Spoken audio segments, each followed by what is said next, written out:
Vamos entonces, como les decía, gracias, William. La reflexión que hace el amigo Dahl incluye, por un lado, preguntarse cuáles son las instituciones que requiere una democracia poliarcal o poliarquía, que ya explicamos, lo fuimos viendo en detalle, y ahora preguntarse por las condiciones, tanto del funcionamiento del sistema político como de la sociedad, para que una democracia sea posible, tal como las conocemos, tal como las describimos en el capítulo 6 y el capítulo 5 de nuestro texto de trabajo, ¿verdad? En primer lugar, por supuesto, nuevamente todo esto les va a sonar de una manera un poco disruptiva, tratándose del caso nuestro. Bueno, en primer lugar vamos a plantear lo siguiente. Robert Dahl dice que es fundamental que los militares, oído el tambor, y los policías estén bajo el control civil. En otras palabras, que los militares y los policías se dediquen a sus actividades de seguridad y que respondan a civiles de cargos electos.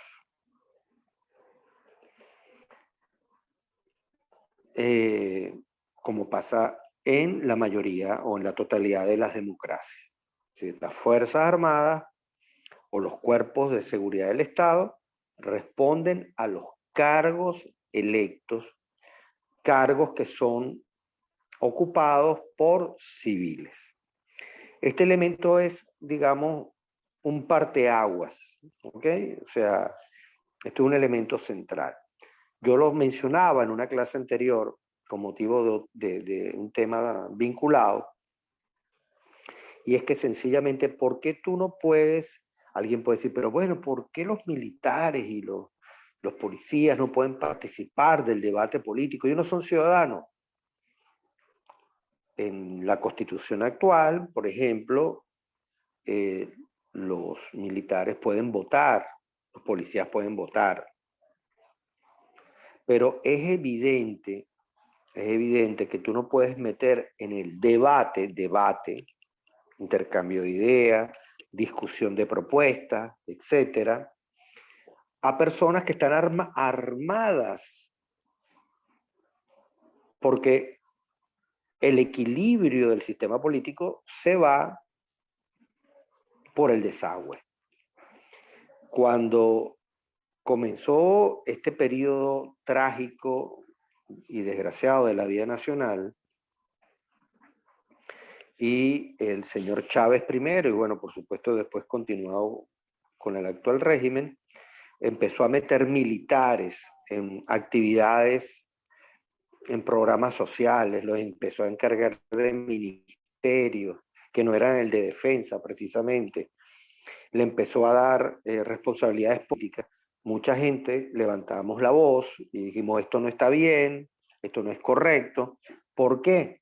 Porque rompías el equilibrio del sistema político. Además, que hay otras connotaciones. Por ejemplo, metes de lleno al estamento militar en temas de corrupción, cosa que ocurrió. Entonces, fracturaste el equilibrio del sistema político, metiste de lleno a la Fuerza Armada en temas de corrupción y además abandonaste las funciones importantísimas que tienen que cumplir.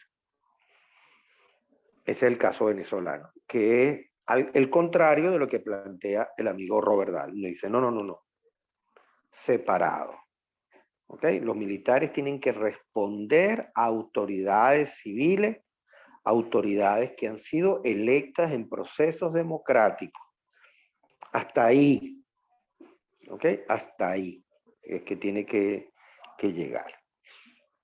Y donde eso se ha cumplido, digamos, se ha mantenido la salud de la República, como pasó en el caso venezolano en su momento, o como ocurre en otros países en circunstancias normales.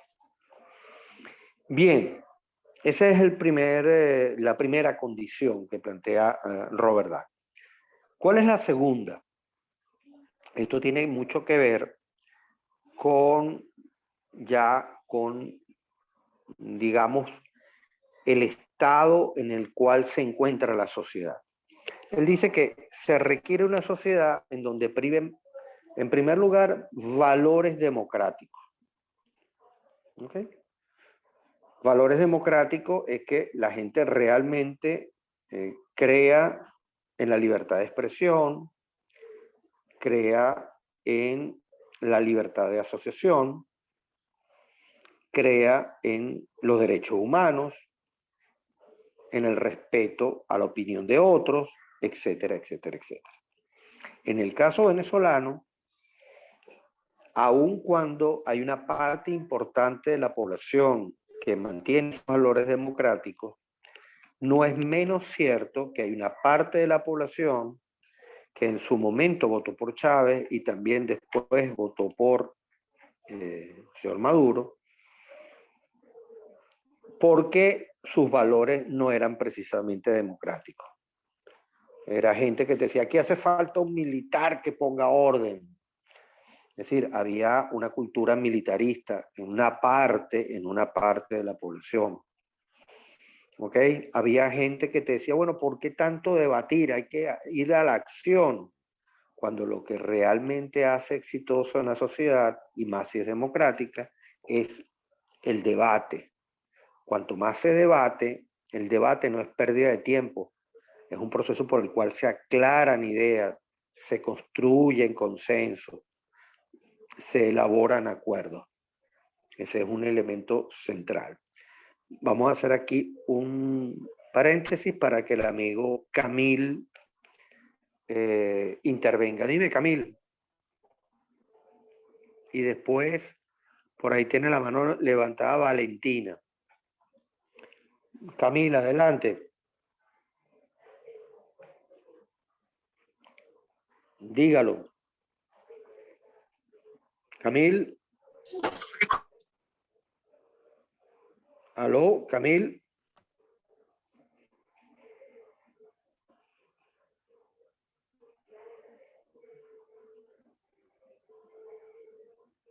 Creo que a Camil se le cayó la conexión. Bueno, vamos a esperar.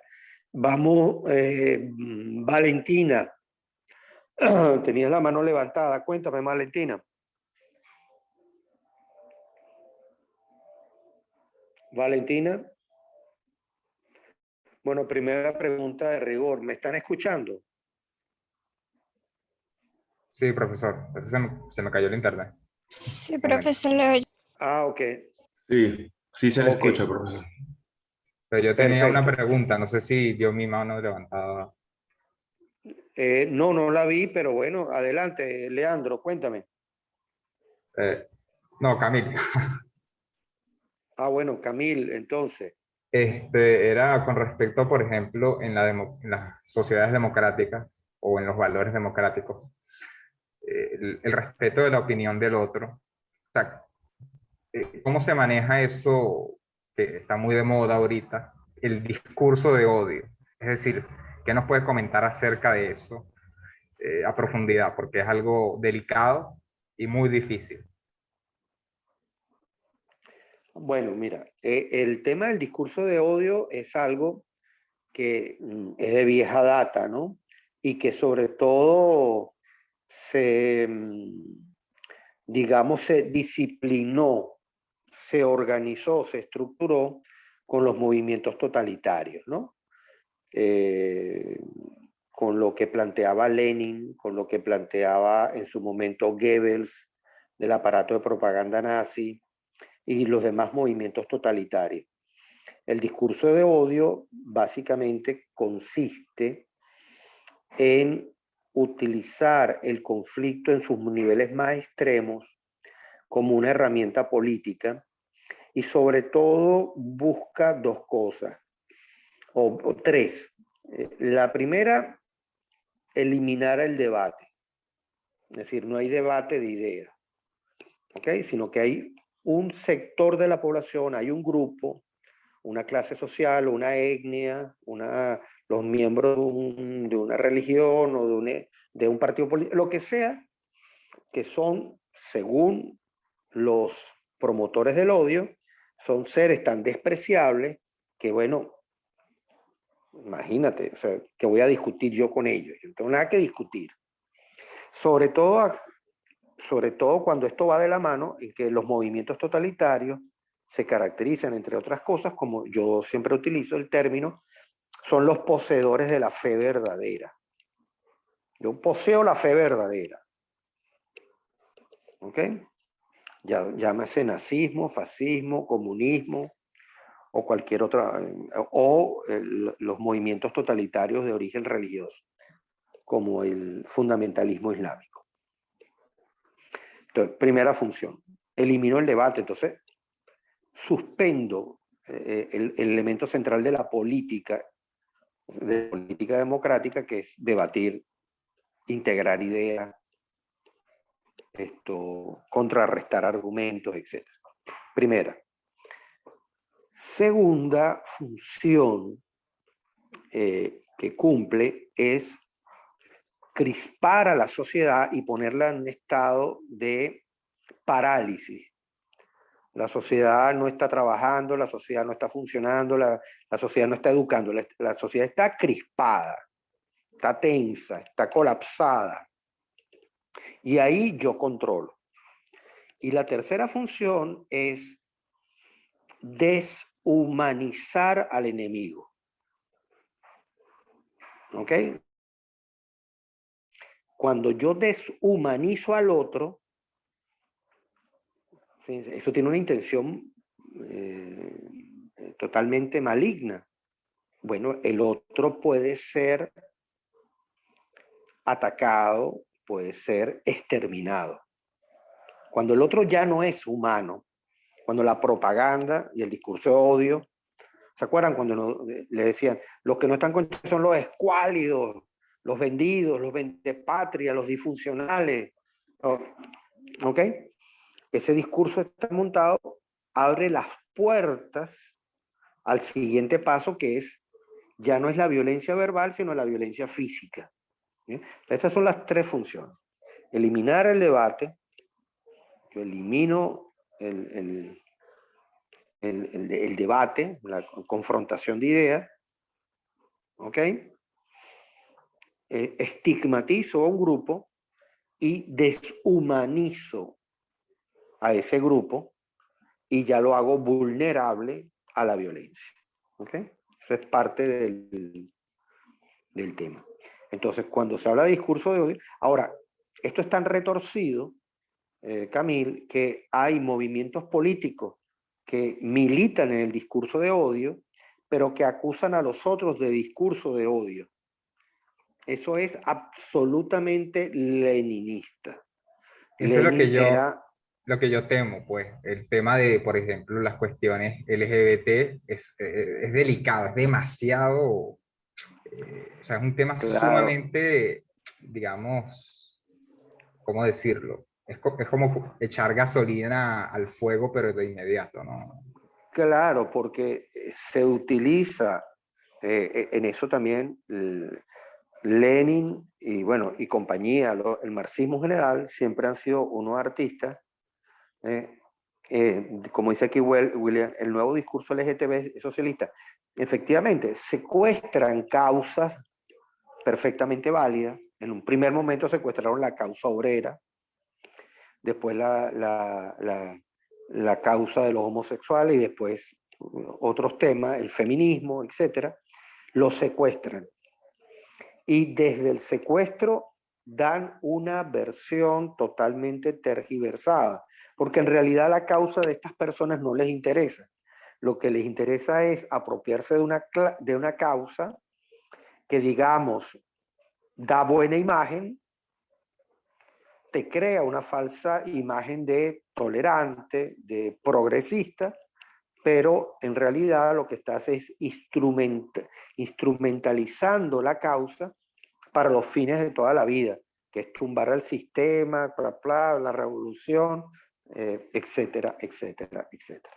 ¿Ok? Bueno,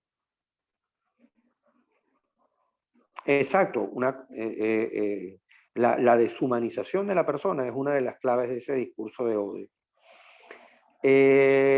Bueno, Valentina, ¿sigue interesada en intervenir?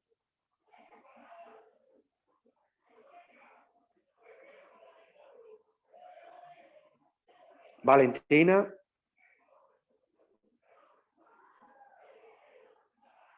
Profe, no sé cómo quitar la mano No, de intervención.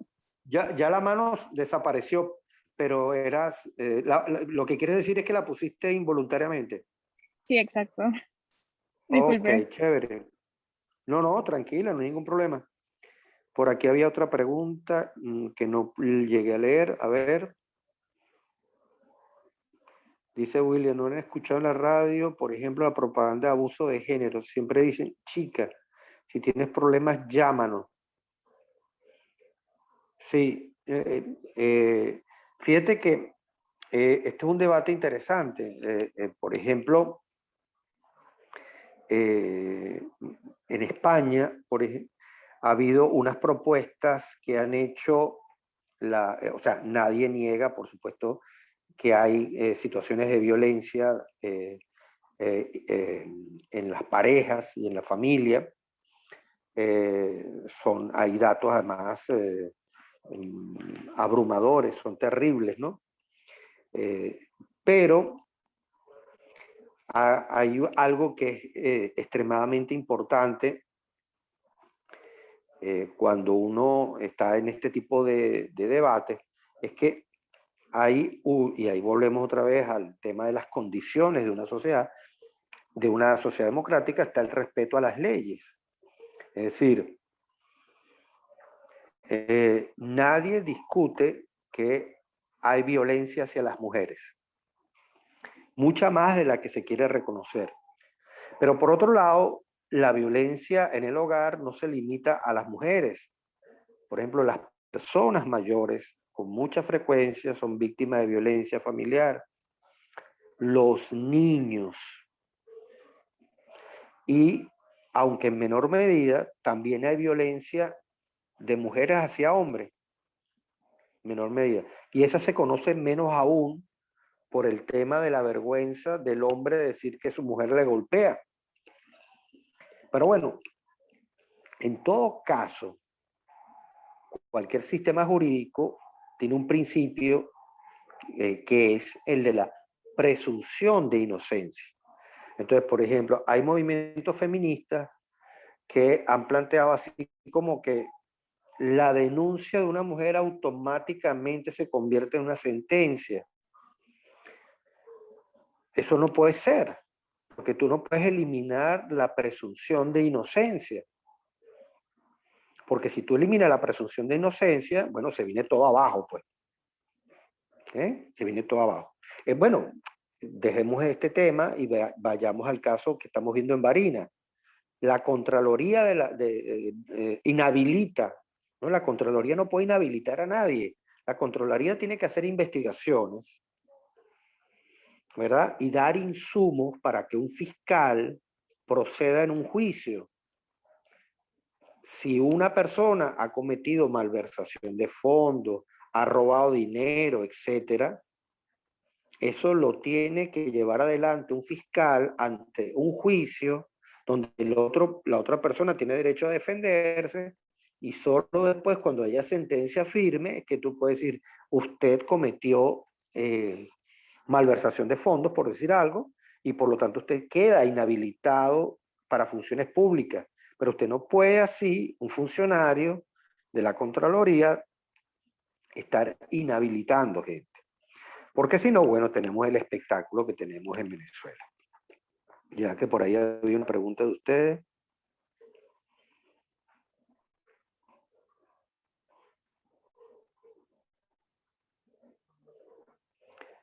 Nazaret dice, sí, efectivamente hay un tipo de feminista, volvemos otra vez a lo mismo, más vinculado a grupos radicales que realmente a la causa como tal. Dice Rudo, dice William, en países como Argentina, un gran ejemplo, se pidió que se agregara una tercera opción a la cédula porque hay H hombre, M mujer y ellos querían una X para los no binarios. Finalmente les dieron la cédula con X y ahora están manifestando porque es una X. Bueno, digamos que es parte de esto que estás planteando, es la consecuencia lógica de, además de debates que no tienen ningún sentido. En estos días leía a un experto español, un señor experto en filosofía del derecho, que ha trabajado este tema, y es que es muy sencillo. Además, cualquiera que ha estudiado ciencias sociales lo sabemos. A ver, una cosa es el sexo, una cosa absolutamente biológica, perfectamente identificable, y otra es el género o, digamos, la interpretación que una determinada cultura da a ese sexo. Me explico. Una mujer iraní biológicamente es igual a una mujer venezolana, ¿verdad? Yo creo que no tenemos discusión al respecto. Ahora, una cosa muy distinta es ser mujer en Irán y otra cosa muy distinta es ser mujer en Venezuela.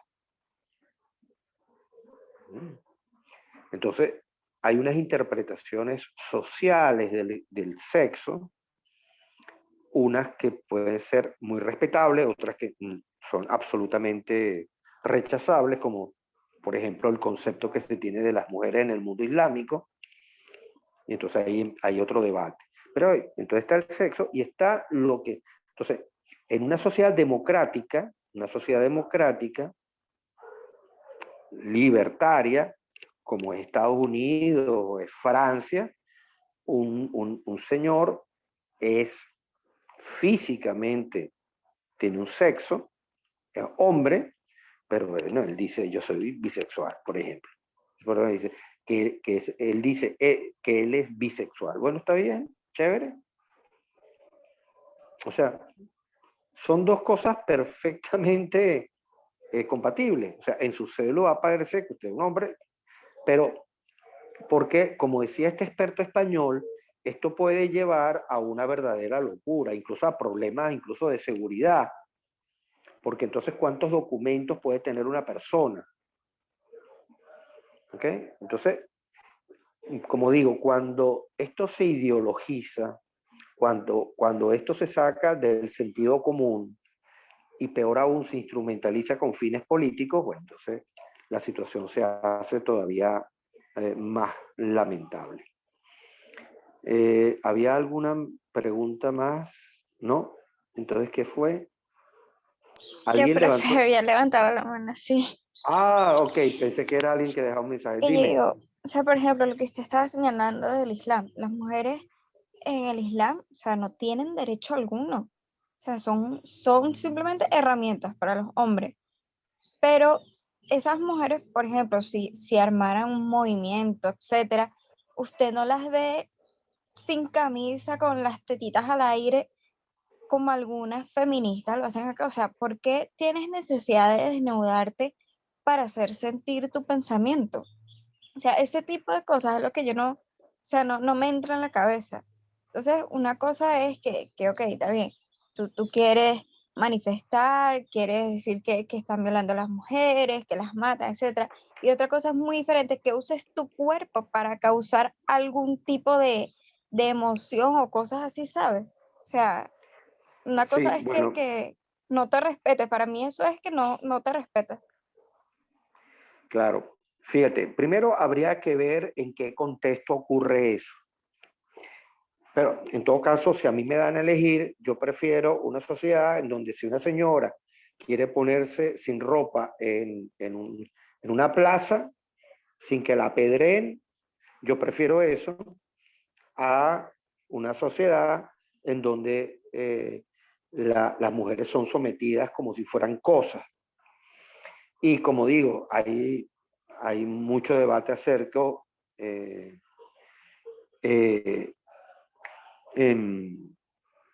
hay muchas cosas que pueden variar de una sociedad a otra sobre ese tema. Pero efectivamente, más allá, podemos, como digo, podemos discutir cuál es la eficiencia de ciertas formas de protesta. Pero en todo caso, lo interesante o lo que hay que apuntar es en qué medida se utiliza una causa para unos fines distintos a los de la causa. Eso es un poco el debate. William, cuénteme. Ajá, hola, profe. Bueno, también comentando un poco lo que dice Nazaret, o sea, por ejemplo, una de las cosas que yo tengo en el tema del feminismo no es que vayan desnudas, porque o sea, hay fotos, por ejemplo, ahorita en las marchas del 2017 aquí en Venezuela, hubo gente que fue a las marchas desnudos como para demostrar que ellos no tenían absolutamente nada, pues. O sea, para demostrar que si los agredían a ellos fue por brutalidad policial, más que porque esta fuese una marcha violenta. Porque mi problema no es que vayan desnudas, que es raro. Mi problema es, por ejemplo, uno, que haya casos como hubo un caso en España de una pareja, o sea, un chamo estaba en una calle y una chica lo golpeó y el chamo respondió al golpe porque no había hecho nada y pasó una semana y al chamo lo arrestaron porque se le hizo una denuncia de que él agredió a una muchacha y la muchacha salió impune. Ese es mi problema y después salgan, no, sí, qué bueno. Hubo otro caso de una chica que en las redes sociales, no. Ah, sí, bueno, un caso de denuncias falsas, que lo que está pasando es que, claro, están deshumanizando a una persona. Hubo un chico al que le hicieron una denuncia falsa y todo el mundo le creyó a la chica que hizo la denuncia. El chamo se quitó la vida y cuando se empezó a hablar del tema, las feministas estaban diciendo, bueno, no importa. O sea, nos equivocamos una, pero la mayoría de los hombres son malos, así que no importa. Ese es mi problema. Claro. No. Porque volvemos otra vez a lo mismo, lo que estábamos viendo ahorita aquí con Robert Dahl, el tema de los valores democráticos. O sea, los valores democráticos tienen que prevalecer. Y los valores democráticos pasan por qué? Bueno, por el respeto a la libertad y el respeto a la ley. O sea, el respeto a la ley es el elemento central sobre el que tú construyes cualquier sociedad democrática. Entonces, los ejemplos que estás planteando, William, apuntan a que de una forma u otra, la carencia de valores democráticos llevó a violar las leyes y a colocar a las personas en situaciones totalmente injustas. Entonces, las leyes pueden ser un poco incómodas, de repente no operan tal como uno quisiera, pero al final el valor agregado de cumplir la ley es mucho mayor. Como yo decía antes, en los casos que estás planteando, está operando la violación a un principio legal. ¿Cuál es? Presunción de inocencia. En los casos que acabas de mencionar, parte. Y eso tiene, vuelvo y repito, con el tema de los valores democráticos. Lo que estabas mencionando esta feminista. Bueno, nos equivocamos en un caso, pero bueno, pero es que no te puedes equivocar nunca. Es decir, tú no puedes terminar arruinándole la vida a un inocente porque hay culpables en otras partes. Es una locura. O sea, es una locura. Porque además la ley no puede estar aplicándose en términos estadísticos. Se tiene que aplicar en términos casuísticos. Ver cada caso y ver si esta persona es culpable o no es culpable. Por eso, como digo, Robert Dahl insiste tanto en la idea de los valores democráticos. Si no hay valores democráticos, se abren las puertas para otras cosas. Creo que Ángel tiene la mano levantada. Dime, Ángel. No, profe, yo no soy, es William. No, pero... Ajá, William. William levantó la mano, ¿no? No, ya, perdón. Ajá, y ya hablaste, pero es que estoy viendo la mano de Ángel levantada. ¿Tú querías decir algo, Ángel?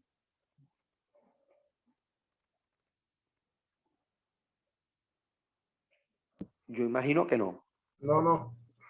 Ah, ok, chévere. No hay problema. Entonces, además de los valores democráticos, y esto es muy importante, dice el amigo Dahl, tiene que haber cultura política. ¿Cultura política a qué se refiere? A que la gente entienda cómo funciona la política. Es algo tan elemental. Por eso cuando yo les decía que una de las cosas que más daño le hizo a Venezuela a lo largo de los 90, que dio pie a toda esta locura que estamos viviendo, tenía que ver con la antipolítica y el antipartidismo. ¿Por qué? Porque eran señales de ausencia de cultura política. Se le reclamaba a la política cosas que en primer lugar está bien que se les reclame, pero que se le puede reclamar a cualquier sector de la sociedad. Como yo les expliqué en su momento con el tema de la antipolítica. Primera cosa. Y segunda cosa, es un problema básicamente de desconocimiento de cómo funciona la actividad política. Pero sin saber cómo funciona la actividad política, una parte importante de la sociedad juzga a la otra. Ahora, digamos que eso ahorita se ha democratizado, en el peor sentido de la palabra democratizado. Entonces, por ejemplo, si usted se mete en Twitter, usted ve que ya no es política, sino que, por ejemplo, voy a poner el ejemplo del doctor Julio Castro, que digamos que ha sido un médico que se ha destacado en todo este tema de la pandemia en Venezuela, es un experto en el tema, tiene una cuenta que es muy, muy valiosa, donde da información muy pertinente, muy necesaria para la población, pero usted tiene que ver los comentarios. Entonces ahí llega cualquier hijo de vecino, ¿verdad? Que no ha visto ni un curso de enfermería básico, cayéndole encima a este doctor, y le caen a este doctor y a cualquier otro doctor. Pero de repente aparece un abogado que ha sido magistrado, que tiene un posgrado, y se refiere a algún tema legal. Bueno, llegan un montón de neófitos, de recogelatas mentales, y le caen encima sin saber de lo que están hablando. Entonces, entonces estamos hablando que lo que antes pasaba en la política, sobre la política, sigue pasando, pero que incluso ahorita se ha expandido a otros. Por eso el tema de la cultura política es muy importante. Entender. En estos días, por ejemplo, un dato interesante. Yo mandé un tuit comentando un caso de alguien que compara lo que hizo Betancur y lo que hizo Pérez Jiménez.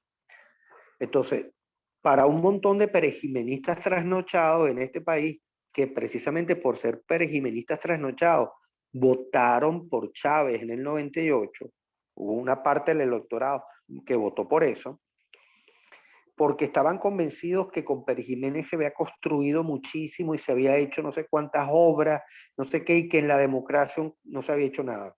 No solo en la democracia, sino que en el primer gobierno democrático, después de Pérez Jiménez, que fue el de Rómulo Betancourt, en todos los renglones que usted se metiera, autopistas, liceos, escuelas, hospitales, en todos, la obra de Betancourt superó con creces lo que construyó Pérez Jiménez. Pero con creces. Han pasado 40 años y todavía hay venezolanos que dicen que no, lo que construyó Pérez Jiménez jamás se pudo hacer después. Falso. Porque con solo el primer gobierno de la democracia, el de Betancourt, todas esas cifras se triplicaron y cuadruplicaron. Entonces, la falta de cultura política le abre, como digo, las puertas a todos estos procesos de locura. Ya va que creo que tienen unas preguntas por ahí.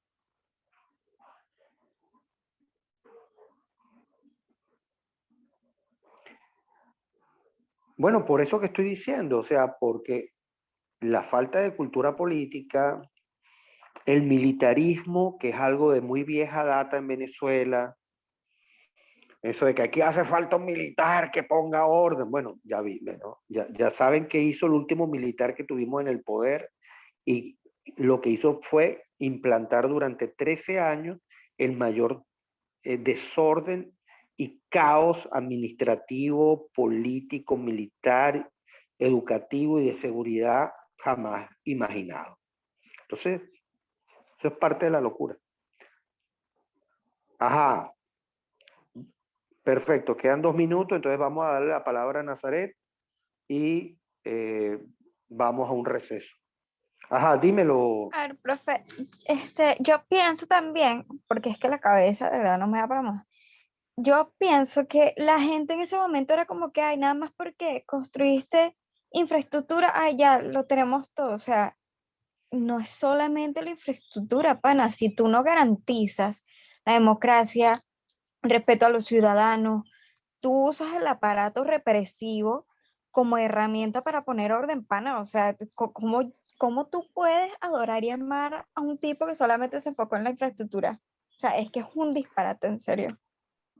Sí, por supuesto, pero forma parte de eso, del militarismo. El militarismo te lleva a admirar a este tipo de gente autoritaria. Bueno, vamos a dejarlo hasta aquí y nos vemos en unos minutos, ¿sí? Chao, gracias.